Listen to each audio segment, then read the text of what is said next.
जिले मेडचल में private school bus हुई हादसे का शिकार।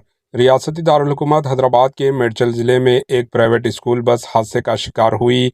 कुंदनापल्ली चौराहे पर बस तवज्जुन खो बैठी और दरख्त से टकरा गई, जिसके नतीजे में बस का सामने का हिस्सा मुतासिर हुआ।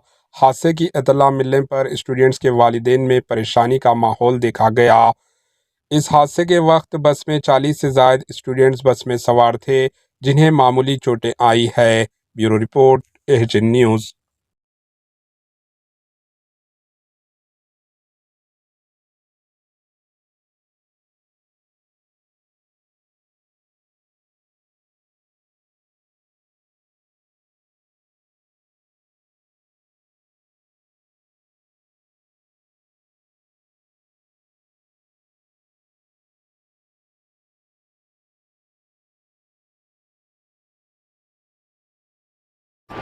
एएचए न्यूज़ को लाइक करें, शेयर करें और सब्सक्राइब करना ना भूलें।